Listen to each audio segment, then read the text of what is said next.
Hi friends, அனைவருக்கும் வணக்கம். நிறைய பேர் நம்மள்ட்ட என்ன கேட்டாங்கன்னா, லைவில் வந்து ஃபேஸ் காட்டாமல் இருக்கலாமா அப்படின்ற மாதிரி கேட்டிருந்தாங்க. அவங்களுக்கு வந்து ஃபேஸ் காட்ட விருப்பம் இல்லை அப்படின்ற மாதிரி இருந்துச்சு. அப்படின்னா லைவுன்னாலே பார்த்திங்கன்னா ஃபேஸ் காட்டி அவங்க என்ன கருத்து சொல்கிறாங்களோ அதை பகிர்றது தான். நீங்கள் என்ன பேச வரீங்க, நீங்கள் என்ன மெசேஜ் சொல்கிறீங்க அப்படின்றத அவங்க கவனிப்பாங்க. அதுக்கேற்ற மாதிரி தான் உங்களுக்கு லைவில் வருவாங்க. சப்போஸ் சில பேர் இப்போ ஃபோட்டோலாம் வந்து வச்சுருப்பீங்க, அது மாதிரிலாம் வச்சுருந்தாங்கன்னா அவங்க இப்போ பார்த்திங்கன்னா ஒரு 2 பேர் 3 பேர் அப்படி லைவ் வந்துட்டு வேணாம் அப்படின்ற மாதிரி போயிடுவாங்க. இப்போ நம்ம லைவ் செக்ஷன் எடுத்துக்கிட்டிங்கன்னா சூப்பராக இருக்கும். டெய்லி பார்த்திங்கன்னா காலையில் 12:30 to 1:30 லைவ் போடுவேன். நைட்டில் பார்த்திங்கன்னா 7:30 to 8:30 போடுவேன். சில டைம் 9 ஆகும், 9:30 ஆகும். அது மாதிரிலாம் லைவ் போடுவோம். இது வரைக்கும் நம்ம லைவ் பார்த்திங்கன்னா ஒரு பேட் கமெண்ட் கூட வரல. சப்போஸ் 1 or 2 வந்தாலும் உங்களுக்கு பிடிக்கலை அப்படின்னா அதை வந்து நீங்கள் டச் பண்ணி டெலீட் பண்ணிடலாம். இது வரைக்கும் மானிட்டேஷன் வாங்காதவங்களுக்கு சொல்கிறேன், லைவுக்கும் மானிட்டேஷனுக்கும் என்ன சம்மந்தம்னு கேட்டிங்கன்னா நிறைய சம்மந்தம் இருக்குது. நீங்கள் எவ்வளோ வீடியோஸ் போட்டாலும் அவ்வளோ சீக்கிரம் நீங்கள் மானிட்டேஷன் வாங்குறது ரொம்ப கஷ்டமாக இருக்கும். இதே நீங்கள் லைவ் போட்டிங்கன்னா ஈஸியாக நீங்கள் ஒரு 2 மாதத்துலேயே பார்த்தீங்கன்னா மானிட்டேஷன் வாங்கிடுவீங்க. நீங்களும் ஏர்ன் பண்ண ஆரம்பிச்சிடலாம். இன்னொரு விஷயம் பார்த்திங்கன்னா, உங்களுக்கு என்ன டேலண்ட் இருக்குது. இப்போ நிறைய பேச்சாளர்கள்லாம் இருக்காங்க. அவங்களாம் பார்த்திங்கன்னா அவங்களுக்கு ஏதோ ஒரு வாய்ப்பு கிடச்சிருக்கும், ஏதோ ஒரு பக்கம் ஏறியிருப்பாங்க. பர்வீன் சுல்தானா மேமே எடுத்துக்கோங்களேன். அவங்களும் ஒரு ஸ்டேஜில் பார்த்திங்கன்னா ரொம்ப கஷ்டப்பட்டிருப்பாங்க. ஒரு சாதாரண பிடி டீச்சராக தான் வாழ்க்கையை ஸ்டார்ட் பண்ணேன். அதுக்கப்புறம் அந்த அமௌண்ட் எனக்கு முக்கியமாக இருந்தது, நான் ரொம்ப கஷ்டப்பட்டேன். எனக்கு தமிழ் மேலே இருக்க பற்றுனால நான் அங்கே போய் ஒரு கிளாஸ் எடுத்தேன். அவங்க ஏன் நீங்கள் கிளாஸ் எடுத்தீங்க, நீங்கள் பிடி டீச்சர் தானே, எனக்கு ஒரு சேரு கூட அங்கே இல்லை, நான் அங்கே ஒரு ஸ்டூல் கிடக்கும் அதில் தான் உட்காந்துருப்பேன்ற மாதிரிலாம் சொல்லியிருப்பாங்க. அவங்க லைஃப் பாதையும் பார்த்திங்கன்னா யாருமே வந்து மேலேருந்து லைஃப்பை ஸ்டார்ட் பண்ணல. எவ்வளோக்கு எவ்வளோ ஸ்ட்ரகிள் பண்ணுறாங்களோ அதுக்கப்புறம் தான் வந்து லைஃப்பை ஸ்டார்ட் பண்ணியிருப்பாங்க. இன்றைக்கி பர்வீன் சுல்தானா மேடம் எங்கே இருக்காங்கன்னு உலகத்துக்கே தெரியும். அது மாதிரி அவங்களோட பேச்சு திறமையை வந்து ஒரு ஸ்டேஜாக ஒவ்வொரு வாய்ப்புலையும் ஒரு ஸ்டேஜ்லேயும் அவங்க பேச்சை வந்து வெளிப்படுத்தினாங்க. அதே மாதிரி உங்கள் பேச்சை பலப்படுத்துறதுக்கு இப்போ நிறைய கிளாஸஸ்லாம் வச்சுருக்காங்க. அது மாதிரிலாம் போகணுன்னு அவசியம் இல்லை. நீங்கள் உங்கள் யூடியூப் சேனலில் லைவ் போட்டிங்கன்னா வர்ற கமெண்டை படித்து அதுக்கு நீங்கள் ஆன்சர் பண்ணிங்கன்னா அதுவே நீங்கள் ஒரு சிறந்த பேச்சாளராக வர்றதுக்கு வாய்ப்பு நிறையா இருக்குது. அதுக்கப்புறம் பார்த்திங்கன்னா சரி ஃபேஸ் காட்ட உங்களுக்கு விருப்பம் இல்லை அப்படின்ற பட்சத்தில் ஒரு பொண்ணை நானே பார்த்தேன். கையில் பார்த்திங்கன்னா ஒரு இது மாதிரி தடவிருந்தாங்க. அதில் பார்த்திங்கன்னா டக்குன்னு வர்றவங்க பேர்லாம் அவ்வளோ பேர் அனுப்புகிறாங்க. அதில் அவங்க நேம்லாம் வந்து எழுதுவாங்க, அவங்க நேம் சொல்லுவாங்க. அது அப்படியே வந்து இவங்க எழுதி அழைச்சி பார்ப்பாங்க. அதுக்கு அவ்வளோ வியூஸ் போகுது. அது மாதிரியும் செய்யலாம்.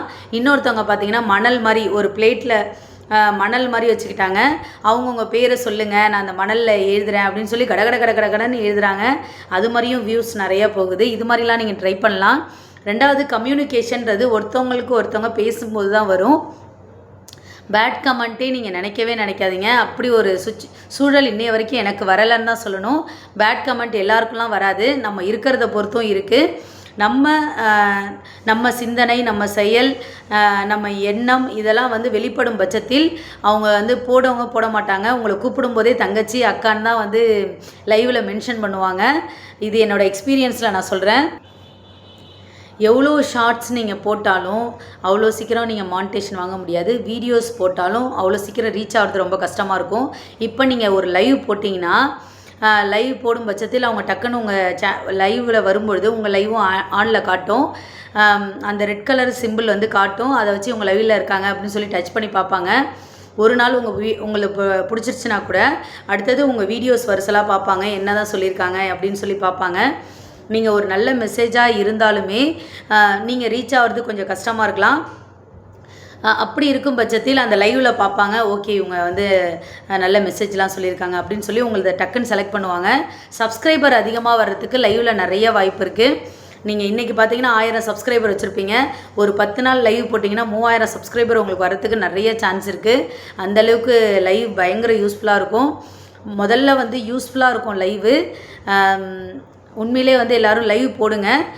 இப்போ மானிட்டேஷன் இன்னும் ஆகாதவங்க லைவ் போட்டிங்கன்னா மானிட்டேஷன் வாங்கிடுவீங்க. மானிட்டேஷன் வாங்கினவங்க லைவ் போட்டு மணி ஏர்ன் பண்ணலாம். அது ஒரு வீடியோ மாதிரி. இப்போ நம்ம ஒரு வீடியோ எடிட் பண்ணுறோன்னா அதுக்கு தம்ப்லைன் செட் பண்ணணும், அதுக்கு யோசிக்கணும், என்ன பேசணும்னு நினைக்கணும், இவ்வளவும் இருக்குது. லைவ்னா அவ்வளோ பிரச்சனை கிடையாது. அவங்க என்ன ஆப்போனண்ட்டில் இருக்கிறவங்க என்ன மெசேஜ் கொடுக்குறாங்களோ அதை நீங்கள் படித்து சொல்லலாம். அதுக்கப்புறம் இதை இன்னொரு பக்கமும் யூஸ் பண்ணிக்கலாம். ஒரு அட்வர்டைஸ்மெண்ட்டாக நீங்கள் யூஸ் பண்ணிக்கலாம் லைவை. நிறைய பேர் வந்து ப்ராடக்ட்லாம் வந்து சேல்ஸ் பண்ணுவோம். இப்போ நானே பார்த்தீங்கன்னா நெய் பிஸ்னஸ், இது மாதிரி நெய், பொடி ஐட்டம், மசாலா பொருள், இது மாதிரி நிறைய பொருள் நம்ம வந்து சப்ளை பண்ணுறோம். இதெல்லாம் நம்ம லைவில் டெலிகாஸ்ட் பண்ணோன்னா நிறைய பேர் பார்ப்பாங்க. சில பேர் பார்த்திங்கன்னா லைவ் சும்மா டச் பண்ணியிருப்பாங்க, நம்ம லைவ் ஓப்பன் ஆகிருக்கும். அப்படின்ற பட்சத்தில் பார்த்திங்கன்னா லைவ் வந்து பயங்கர ப்ளஸ்ஸாக இருக்கும். நம்ம சேனல் வந்து க்ரோ ஆகிறதுக்கும், நம்ம சப்ஸ்கிரைபர் இன்க்ரீஸ் ஆகிறதுக்கும் லைவ் வந்து நமக்கு யூஸ்ஃபுல்லாக இருக்கும். ஸோ லைவை வந்து நம்ம யூஸ்ஃபுல்லாக பயன்படுத்திப்போம். நிறைய பேர் பார்த்திங்கன்னா நிறைய ப்ராடக்ட்லாம் செய்வாங்க. செய்கிறதெல்லாம் வந்து லைவில் போட்டாங்கன்னா ஓகே இதெல்லாம் இப்படி செய்யணும். நிறைய பேருக்கு தெரியாது. இப்போ நான் உதாரணத்துக்கு சொல்கிறேன். இப்போ ஒரு மர வேலையே பார்க்குறாங்கன்னா அது நிறைய பேருக்கு தெரியாது. அதை நம்ம லைவில் போட்டோன்னா ஓகே இதெல்லாம் இப்படிலாம் செய்யணும் போலக்கு அப்படின்னு சொல்லி ஆசைப்பட்டு வர்றவங்களும் இருக்காங்க. ஸோ ட்ரை பண்ணி பாருங்கள்.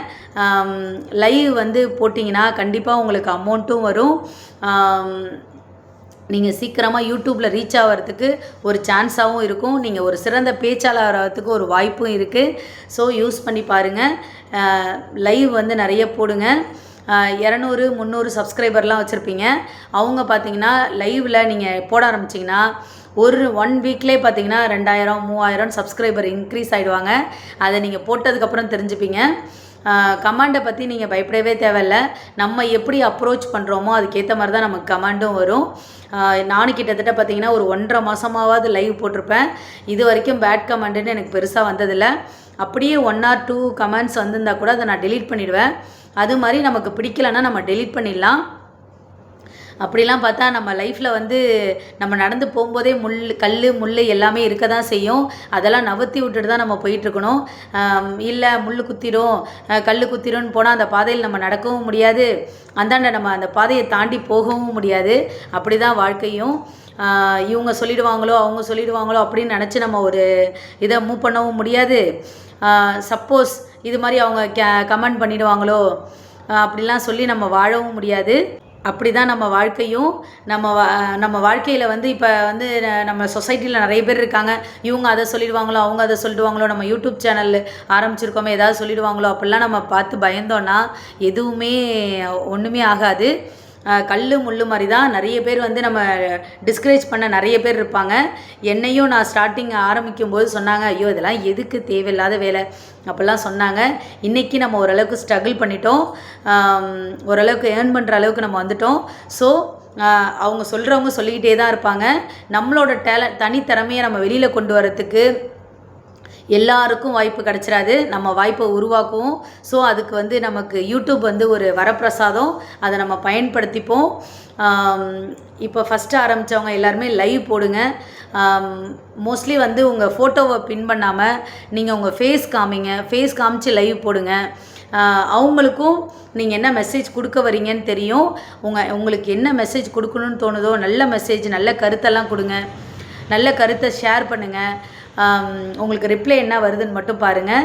உங்கள் சேனலில் சீக்கிரம் க்ரோ ஆகிறதுக்கு லைவ் ஒரு வரப்பிரசாதமாக இருக்கும். லைவ் போட்டு நீங்கள் சம்பாதிக்க ஆரம்பித்தோடனே நம்ம சேனலில் கமெண்டில் சொல்லுங்கள். நானும் ரொம்ப சந்தோஷப்படுவேன். ஓகே ஃப்ரெண்ட்ஸ், இந்த மெசேஜ்லாம் பயனுள்ள தகவலாக இருக்கும்.